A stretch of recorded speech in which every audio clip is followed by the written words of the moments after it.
عنوان دی چغار. آزاد نظم دی. وړه شوم راپیغله د یو لوړ غر په لمن کې څو څیزونه پیژندل مې یو ګودر یو منګیو یو چینه و یو چینارو څو پیغلې وې دوستانو ټپه به شوه اتڼ به شو ګډا به شوه ښکلا به شوه پیزا به شوه راجوړه چغار به شو خندا به شوه د لالا د شپېلې غږ به مازیګر کې غوږ لراغې منګي به مو په سر کړل په ادا خندا به رالو لږه شېبه پس به تنورونه مونږ لمبه کړل بیا به رایوځای شو بیا به پړق خندا شوه چا به زیرې د کور روړو چې زما د ورور واده دی پلانې ورځ یې نیټه ده مونږ په ټوپونو خپل مور او پلار ته رالو چې نکریزې ماله راوړی د پلانې د ورور واده دی زه به هم اتڼ کوم او زه به هم ګډېږم د جون ورځې او شپې به مو په دې انداز تېرولې یکدم افغانستان کې ویره ترخه راخوره شوه چې څه خلق پیدا شوي د دین اسلام نارې وایي طالبان په نامه بولي څوک یکدم افغانستان کې ویره ترخه راخوره شوه چې څه خلق پیدا شوي د دین اسلام نارې وایي طالبان له خپل سر ورکوي څوک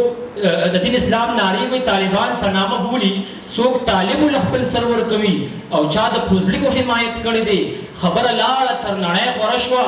زورورو کافرو له جواز پیدا شو هغوی په حس باندې سرپو نه کړه دغه دوران کې بلها وخت تېرو زه هم واده مې یو زوی مې شوی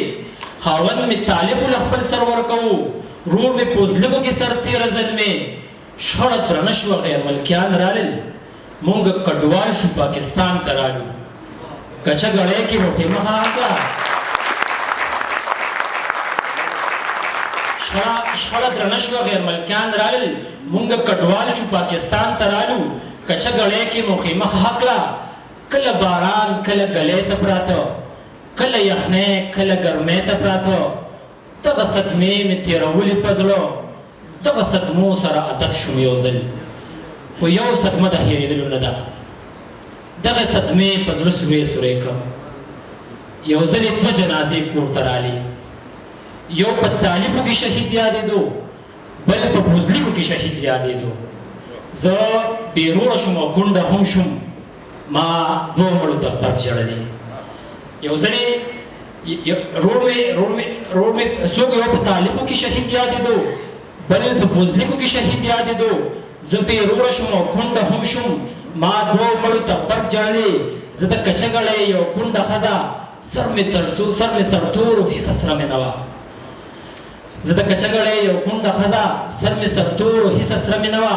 دغه غمونه مې په زړه راوړې ما افسانه نه ډرامه راوړې د خېټې غم به چې راواخېستمه ځان به مې جوړ کړو چې خپل ځان ووژنم د خېټې غم به چې راواخېستمه ځان به مې جوړ کړو چې خپل ځان ووژنم که نه به چیله په مری غلی شم د مجبورۍ به مې برقه په سر کړه سوال له به لاړم د بازار په لوري سوال کې به هر رنګه سپېرې خبرې برداشت مې نه و خو برداشت به راغی کور به مې زوی هم بې اسرې پرېښودی فکر مې دا و بې وقاره نشي فکر ضمیر او د جلال پکار دی کور کې هم څوک د آدابو نه و نه د بابا نه د کاکا سایه وه نه مو جومات نه مو دیره حجره وه د دغې ماشوم کو مستقبل تیاره و یوازې دی نه و ټول کابل تیاره و د دغې ماشوم کو مستقبل تیاره و یوازې دی نه و ټول کابل تیاره و جنګ اوس په دې دی چې جنګ چا وګټو خارج وی ما طالب وی ما وګټو که به په سود او په زیان پوهېږې نو آینه مې درته کېښودله جنګ خارجیانو سل په سل ګټلې طالبه تیاره کې د تیارې راوځه د دغې پنجاب د ډرامې راوځه ځکه خبرې سپینې سپینې وکړم 20 کاله مخکې به لږ فکر وکړو چې په کابل کې حکومت دستا و تاسو به سر او لاس په جار کټ کوو تاسو به سر او لاس په جار کټ کوو تاسو بیګیري له سزا ورکوله تاسو جون د ښځو چرته منو میډیا ته ښځه چا پرېښوده تاسو بدل شوئ که اسلام بدل شو، مذهب بدل شو که امام بدل شو، مونږ به وی کلي به زور چرته کېږي، دغه ناپوهه دي چې داسې کوي. اوس مونږ به وی کلي به زور چرته کېږي، دغه ناپوهه دي چې داسې کوي. د کفر فتنو په مونږ زر بیان شوه، اوس اقرار په خپله خولو کړئ مونږ ناپوه وو، مونږ نه پوهېدو. تاسو بېشکه بیخي نه پوهېدی، زمونږ لا اوس هم زړه نظریه تاسو لا اوس هم بیخي نه پوهېږئ. که د بابا رای ته فکر وکړو،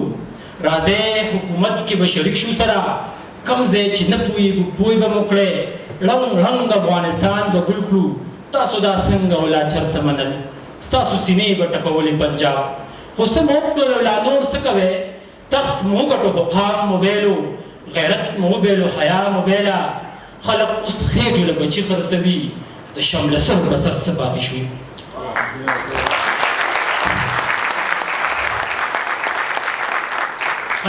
خلک اوس خېټې له بچي خرڅوي، د شمله سر په سر څه پاتې شو. ټولې خبرې په حکمت مې وکړې، سات په سات مې خپل جذبات قابو کړل. خو یو خبره په حکمت کې نه کوم، دې کې جذباتو نه به کار واخلم. دغه خبره جذباتي به کار ده. ټولې خبرې په حکمت مې کړې، سات په سات مې خپل جذبات قابو کړل. خو یو خبره په حکمت کې نه کوم، دې کې جذباتو نه به کار واخلم. دغه خبره جذباتي به کار ده. که مې دوزخ ته هم الټه غورځوي، زه به محشر کې ستا خلاف ولاړ یم، زه به محشر کې ستا خلاف ولاړ یم.